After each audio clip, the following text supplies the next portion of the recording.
things were bad. They had lost money for 5 years in a row, and there just did not seem to be any way that they could get out of it. And just going back a few years, they joined forces in 2001 with the soccer club next door as a sporting club. Well, 3 years later, that turned nasty, and there was a bad split between the two groups. And after the split, the bowling club were very, very short on funds, short on everything really, and it never really recovered from that setback until sort of, our boom, now that you could call it. The night that I got elected chairman, because there was no one else would take it on, it was either take the job on or it was shut the doors.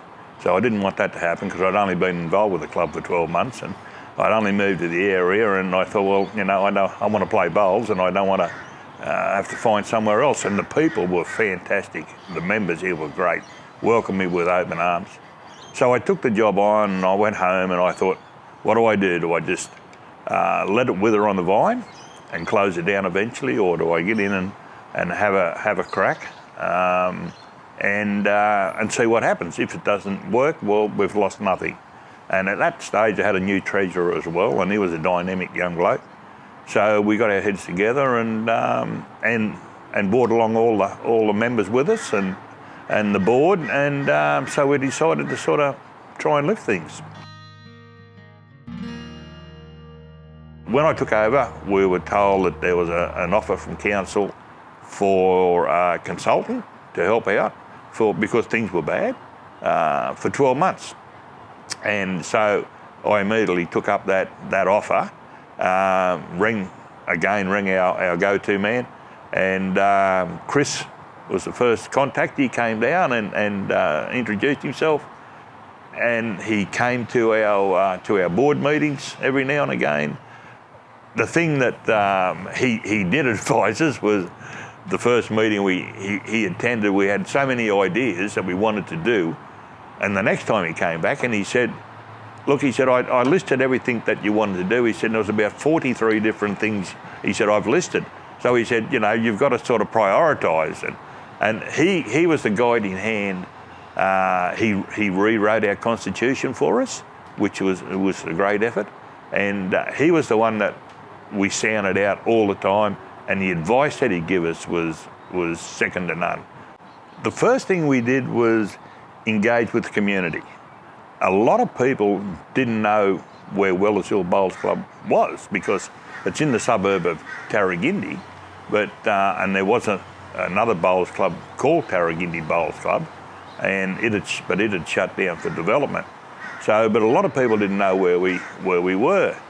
So the first Friday night I came down here after the board meeting, and I just mingled with some of the patrons that were here, and I said to these two ladies, what can we do to sort of make this club better? And both of them said, have you heard of Tarragindi Facebook page? And I said, no. And they said, well, give me a phone. And they put us on this Tarragindi Facebook page, and they said, tell people what's happening. So that was our first entry into the local community, really.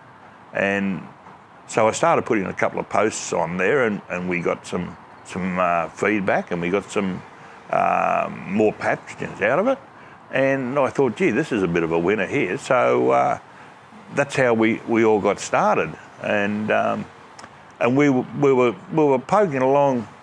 We probably improved 20%, I suppose, and then after the first financial year, we were up about 20% on the year before, and we thought, well, this is not too bad. And then, as everyone knows, COVID hit, and so that sort of put a bit of a dampener on it. But fortunately, when COVID finished, we were such a small club, and everything was volunteers. Everyone was a volunteer. We had no paid staff. We had nothing. So in that sense, we had no overhead costs. It was only your normal sort of lighting and everything like that. So when we were allowed to open up for 10 people or 20 people, we as volunteers, we could open up. And the local community had been closed down for, 3 or 4 months. They were looking for somewhere local, and we had been advertising, letting people know where we were on this Facebook page. So people started coming down and saying, we've never seen this place before. We lived here for 10 years or 15 years and didn't even know it was here. So that got us on the path, and the word started to spread that, there was a little local in town sort of thing, and let's give it a go. So we did. Well, first of all, I had a lady talk to me, or probably about 2 months after I took over as chairman, and she said, this would be a great place for a community garden. And I said, well, what's that? And so she explained it to me, and I said, oh, well, I'll have a think about it. So I did, and I contacted her and said, I put it to the board and members and said, what do you think about this community garden? At least people would know where we were. So we explored the idea, and we decided to sort of go with the idea. And we had just to put it on Facebook again, another meeting, a general meeting on a Sunday. And we had over 50 people turn up. We thought, gee, this is a bit of a winner. And at that meeting, 95% of the people joined up as social members. So we thought, well, this is good. So then we approached council and asked them what the rules and regulations were, and they guided us through troubled waters. And the community garden took off, and it was amazing. Even now, they have rosters for watering rosters, and they come down of a Sunday afternoon and have working bees and sit down and have a drink and all this socialising. That was the first thing that started. And the big cruncher for us were, we used to have a couple of boutique beers on tap, and our treasurer at the time, he was right into craft beer, and he said, why don't we put some more craft beer on? So we had 5 taps at that stage, so we put 5 taps on. We took the conventional beer off, put 5 new craft beers, advertised it again on this Facebook page, and people started coming out of the woodwork. So, wow. So we put another 6 taps on, which gave us 11 taps of keg beer. And then we also had cans. Well, now we have 11 beers on tap, and we have 48 different varieties of craft beer. And the community here is just amazing. And now our clientele is early 20s to the late 30s, married with a couple of kids. And because we have such a big area out near our bowling greens, we've turned them into beer gardens, and put up some picnic tables and all this. And of a weekend now, there's just standing room only. Really, it's just amazing, and it's so gratifying to see, parents sitting down on blankets with their kids playing around, and other people are out playing barefoot bowls, and it's just taken off really remarkably well. Now we also have a fitness class in there. We have a magnificent big hall. So on three nights a week we have fitness classes in there. Another night we have a dance group on a Thursday night that use it. On a weekend we have an old-time dance every couple of Sundays. So they're all using the hall, and what we've really got into is sort of making the club available to people for birthday parties and for weddings. And it's amazing how many people have used the outdoor area to celebrate their 1-year-old's first birthday and their 6-year-old's 6th birthday, and they get their groups of friends of 40 and 50 people. And there's some weekends, some Saturdays and Sundays where we might have 8 different groups outside celebrating birthdays or whatever.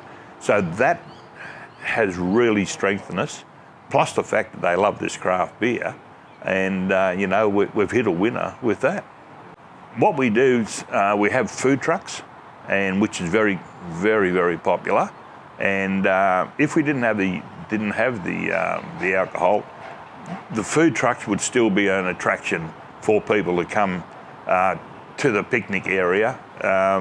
And then once a month, once every 6 weeks, we might have a big day where we'll have 5 or 6 food trucks. And again, we advertise it on the community Facebook page. And people come from everywhere. And that's what it is. And we put jumping castles on for the kids and farm animals, this type of stuff, where it really connects with the community. And the bowls really is secondary to the club at the moment because of the community involvement. And this is what we target is community groups. And like school groups come down, that type of stuff. It's very, mind you, the beer is helpful, but people love coming down here now because of the community spirit. We're going through some massive renovations now at the moment, and I must say I have to thank the council enormously for what they're doing for us. One of the things what I noticed after I took over, there was no capacity for anyone in a wheelchair to sort of enjoy the facilities of the club. So I approached the council and said, look, how do we get about disabled toilets and that sort of thing? So council came out and had a look. Anyway, in the finish, they said, yes, it's their building, we lease it off them. And they said, yes, we'll go ahead and put some facilities in. And what they've done to this place is just amazing. In all the time that I've been dealing with the council, I have found them unbelievable. They are such a great group of people in that council. And like we have a go-to man, or I call him a go-to man, but he's our liaison officer with the council, and Gino's his name. Hi, Gino. But we always go through him. We tell him if we've got a problem or what an idea we have, and they are just an amazing group of people. Our bowling membership has grown nearly 50%, which is great, because we have had a few people who are introduced to barefoot bowls who have now said, yeah, this is not a bad game. So they've also joined the bowling club. So that's strengthened us there. And sort of our social membership, it grew from 350 to now we're currently over 1,400. So that's the type of thing that we're encouraging, and it's really helpful sort of thing. My first advice is engage with the community.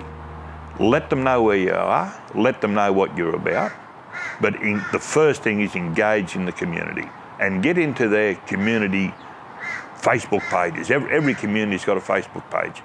And if you just let them know where you are, what you're doing, and what your core principles are, the rest will follow, because there's so many amazing people out there in the community with great ideas, with like the community garden. As I said, there's over 120 now, I think, who are social members of the community garden. Things like that, show the people that you care, and provide some amenities for them. Like, as I said, we're lucky that we have a lot of grassed area, but we've utilised that area now with seeding and that is a great asset to us. So look what your assets are and work on them.